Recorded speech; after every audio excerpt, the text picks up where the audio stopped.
So mga sangka, isa po sa matunog na usapin ngayon, ito pong issue ni Pastor Kibuloy. At ngayon nga mga sangka, may mga lumulutang na ito pong mga private army di umano ng pastor ay may mga pinapatumba.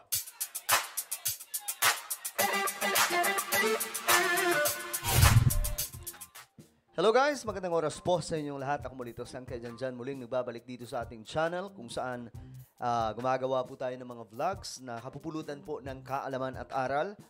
At ito nga mga sangkay, pag-usapan po natin itong malaking issue ngayon. Tungkol po dito kay Pastor Kibuloy. Na ngayon, napag-uusapan mga sangkay ngayon dahil nga po sa matitinding mga revelasyon. Halimbawa na lamang po mga sangkay itong mga kababaihan daw, mga sangkay na mga nadadali niya. Na ang pagkakaalam ko, ayon po sa mga salaysay nila mga sangkay, talagang sabi nila, pinipilit daw po sila. But, well, tignan po natin kung papasa po yan sa korte mga sangkay. Pero yan po yung mga salaysay nitong mga sinasabing nabiktima. Pag-usapan din po natin ngayon, itong sinasabing mga private army. Ewan ko kung ito na po yung tinatawag na angels of death. Mga sangay ni Pastor Kibuloy na may mga pinapatumba daw. Well, gusto ko rin pong malaman ito mga sangkay kung ano po ang tungkol sa revelasyon na ito. Anyway, bago tayo magpatuloy, pag-subscribe po muna yung ating YouTube channel.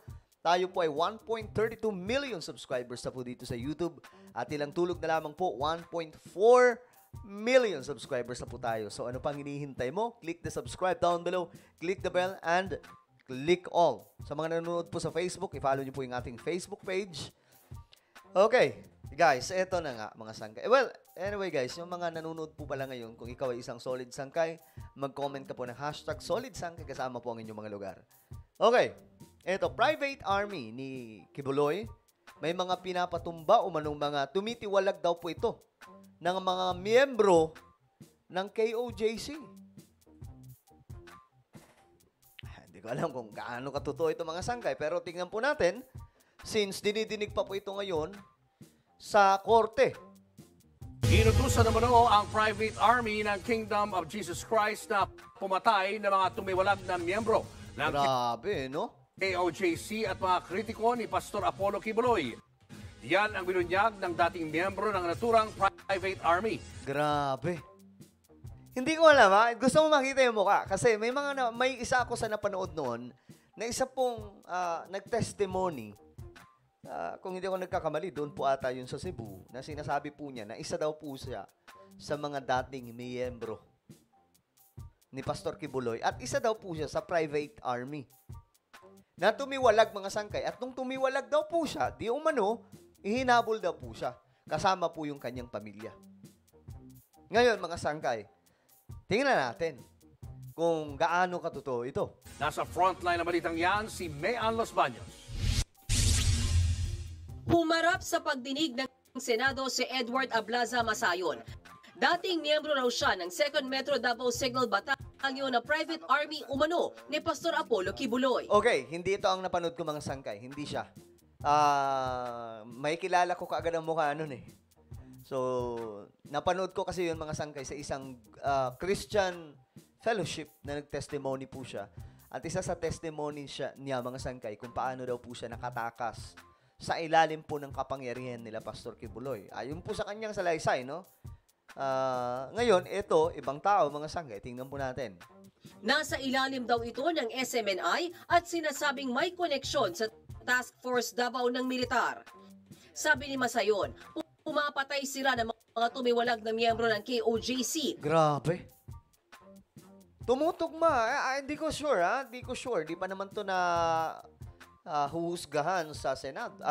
Hindi sa Senado. Sa korte, mga sangkay. Pero, yung tumutugma yung testimony niya, sa sinasabi po, mga sangkay, nang isa rin pong, nakaraan mga sangkay, di ba, na i-live ko nga ata yun, isa pong dating miyembro, nakasamahan din po nila, na tinugis nga raw po nito, grupo nila Pastor Kibuloy. At I don't know kung gaano katotoo yun, mga sangkay.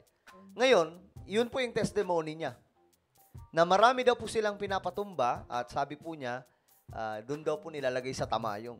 Ito po yung bukirin na sinasabing doon daw po yung paraiso nila Pastor Kibuloy. Well, tingnan po natin. Mukhang tumutugma yung salaysay eh. Tingnan po natin kung gaano katotoo ito. Ano mga lumalaban kay Kibuloy? Si Kibuloy ba talaga ang naguutos na pumatay? Baka mga tao lang yan. Hindi naman namin gagawin yun kung hindi inuutos mula sa taas. Pag inuutos niya na gawin namin yan, gagawin po talaga namin yun. Grabe. Nakakaano to mga sangkay. Nakakagulat na revelasyon kung totoo man ito.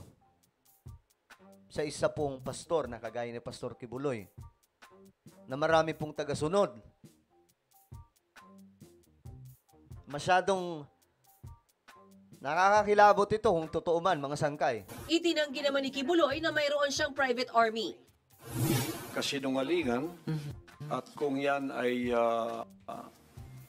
akusasyon, inihiling ko ang accuser na mag-file siya ng kaso laban sa akin. Ano naman po yung angels of death? Okay. So iba. Iba rin yung angels of death. Hindi ko po, imbento po nila yan eh. Setyembre ng taong ito nang unang lumutang ang tungkol sa umunay private armed group ng KOJC na tinatawag daw na Angels of Death. Iniimbestigahan na ito ng PNP. Isa pang dating miyembro ng KOJC ang nagkwento naman sa matinding torture na pinagdaanan niya. Sabi ni Joe R. Olimba, inutusan silang iuntog ang sariling ulo at suntukin ang pader hanggang magdugo ang kanilang kamay. Pinilit din silang maglagay ng dinikdik na sili sa mata, bibig at ari. Grabe naman yun. Totoo kaya ito, mga sangkay? Ano sa tingin nyo? Grabe naman. Parang ano na, mga sangkay. Kakaiba na po ito kung totoo man ito. Masyado pong ano to. Nakaka-alarma. Kadalasan kasi, isa sa mga problema ng ibang mga relihiyon o ibang mga sekta yung korupsyon. Pero ito kakaiba mga sangkay, no? Malala po ito kung totoo man at mapapatunayan talaga. Inutos daw ito sa kanila ni Kibuloy. Pinarusahan daw si Olimba dahil lang sa panonood ng sine at panliligaw sa babaeng hindi miyembro ng KOJC. Oy! Nakaka-relate ako dito Mayroon kasi akong kaibigan, no? Isa po itong hindi ko babanggitin yung pangalan, pero isa pong dating miyembro dito ng KOJC na dahil po nagkaroon daw po siya, nagkaroon. Nakilala ko rin yung naging girlfriend niya at that time. Nung tumiwalag na po siya kasi gusto na nila magsama ng babaeng iyon, pinagbawalan po siya hanggang sa, ang pagkakaalam ko, pinagsasampahan po ng kaso at kung ano-ano pong ibinato ng mga akusasyon. I don't know, guys. Pero sa ngayon, itong kaibigan natin, hindi po siya nakikisawsaw. Ayaw po niya makisali. Siyempre, mabigat po na mga sangkay, kung totoo man na, kumbaga, magugulo yung kanyang career, magbuhay, kasi siyempre, sasalang siya dyan. Nakaka-stress po yan. Pero grabe itong mga revelasyon. Medyo mga nagtutugma din, no? Sabi ng kasamahan ko sa isa doon, hindi na pala langit to, impyerno na pala to. Aminado si Olimba na hindi nila naintindihan kung bakit ganun kalala ang parusa sa kanila. Git naman ni Kibuloy sa isang ambush interview, trial by publicity ang nangyari sa kanya ngayon.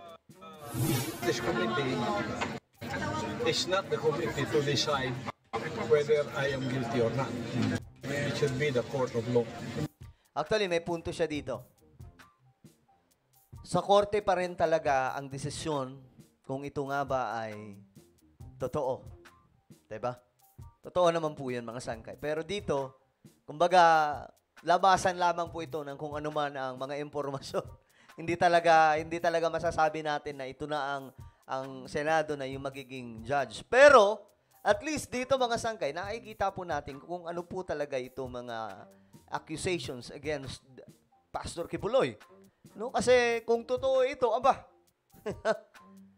yari na. Hindi committing fair ito. Nagbabalita mula sa Well, kayo mismo mga sangkay ang sumagot. Sa tingin nyo ba, totoo itong mga binabato sa kanila? Okay, Pastor Kibuloy? I-comment ko po sa ibaba ang inyong mga opinion, guys. At ayun nga po, meron po akong isang YouTube channel. Ito po ay Sangkay Revelation. Hanapin nyo lamang po ito sa YouTube. Magaganda po yung topic. Magaganda po yung ating ina-upload ditong video. So, kapag nakita nyo na, i-click nyo lamang po yung subscribe, i-click ang bell, at i-click nyo po yung all. Ako na po ay magpapaalam. Mag-iingat po ang lahat. God bless everyone.